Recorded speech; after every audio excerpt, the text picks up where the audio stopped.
Worst direct ever. No. Shittiest company in the world. Bruh, is this a joke? The worst Nintendo Direct. No one wanted this. Bad port. I want to do that to Bowser Booty. Did you see that? I don't know what the fuck that was. That was intense. That was... Holy shit. Are we okay here? Ready to cry again. Oh my god, the Song of Ancients is back, baby! God, can't wait for this to be out. I am ready. Ah, yes. The feels. Oh my god, I just teared up when Emil's song started. And now you drop the English version of the trailer? Nier fans having a feast today. If there was a Goliath class retweet and like on Twitter, this would have it. My hype? Oh god, my hype! My legs! Hey guys, Jonah from Casual Panic, and as you might have guessed from the little intro I gave there, today I'm going to be talking about the responses and the differences between the Nier Replicant remake and the HD remake for Legend of Zelda Skyward Sword. Now, I never played the original Nier Replicant game that came out in 2010, but I played Nier Automata, and that's one of my probably my favorite game of all time. Now, on the other hand, I have played Zelda games for as far back as I can remember, starting with Ocarina of Time, which is my second favorite game of all time, and the Zelda franchise, which is my favorite franchise of all time. I even have a Triforce tattoo and a Wolf Link from Twilight Princess tattoo on my arm. So I'm what you would call a certified nerd. So knowing that I'm a Nier and Zelda fan through and through, when I saw that both of these games were being remade, I was super excited. I really want to play both of them very badly, especially Nier Replicant because I haven't played the original one. I was just a little surprised at the difference in response when these games were announced. As you saw from the tweets that I picked off of Twitter, there was a lot of hate for Skyward Sword and a lot of praise for Nier Replicant, which the games came out just under a couple years apart. So why is it that everyone is super excited for Nier Replicant to be remade, but everyone's really pissed at Nintendo for trying to cash in on remaking Skyward Sword? I'm going to start off by talking about the Nier Replicant remake. Now, Nier Replicant had two versions. There was one that was released in Japan only, and then one that was released for Western audiences.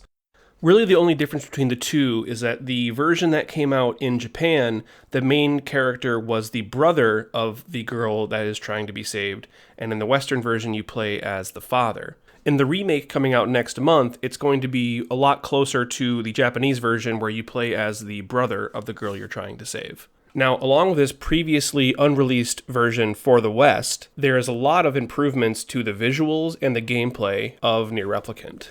If you guys have played Nier Automata before, you'll know kind of exactly how this Nier Replicant game is going to play like. It's definitely not going to be the same as the original Nier Replicant, but it's going to keep the core values of the original game with that added fluidity and modern combat system that Nier Automata had. Just looking at some of the videos that are out there of the comparisons between the old Nier Replicant and the new one coming out, I can see plainly that there's been a lot of work put into making this just a completely different game.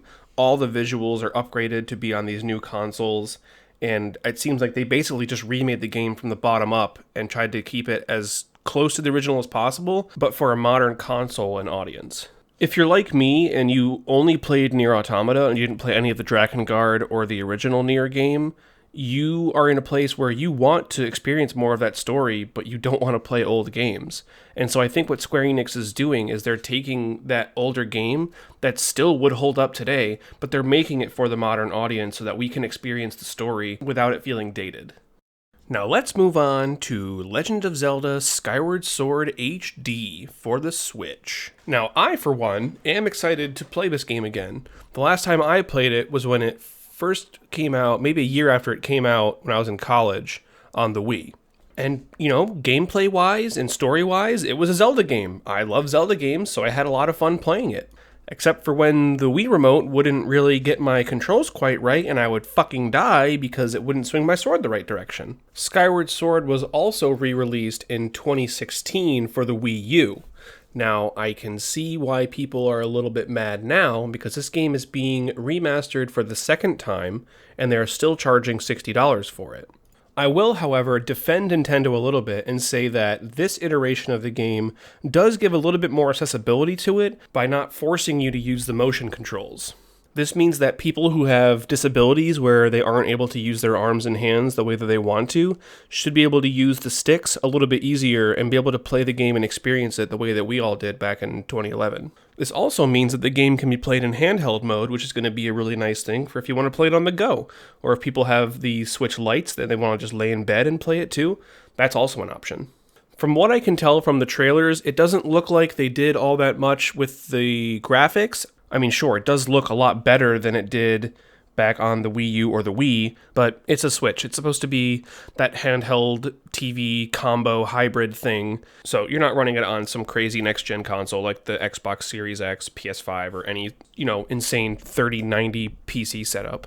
Honestly, I think if this were any other Zelda games, such as Ocarina of Time or Twilight Princess, even though those have both gotten remakes before, I think the reception of it would have been a lot more positive than it was for Skyward Sword. A lot of people didn't like Skyward Sword when it first came out. They thought it was one of the worst Zelda games. Like I said, I thought it was okay. I thought it was good. I'm excited to play the new one. But I think like Ocarina of Time, Twilight Princess, and Majora's Mask are regarded as just better games overall. So to sum things up, I think that the positive reception to Nier Replicant's remake is that it hasn't been remade before, and it's kind of a bottom-up, completely redone game for the new audience, and a lot of people who haven't played it before, people who have played it before, are really excited to play this new, updated version. Now, with Skyward Sword, on the other hand, I think it's being very poorly received because it's already had one remake in the past, and people don't really think that these new updates with graphics and a little bit of the controls is worth the $60 price tag. Along with it being one of the worst received Zelda games, I can see why people are upset. So now I'm going to do my Philip DeFranco impression and say I'm going to pass the question off to you guys. How do you feel about the Nier Replicant and the Skyward Sword remakes? Are you going to play them, or are you going to not waste your money on them? Leave a comment down below, like the video if you liked it, subscribe if you aren't already, and I will see you guys in the next one.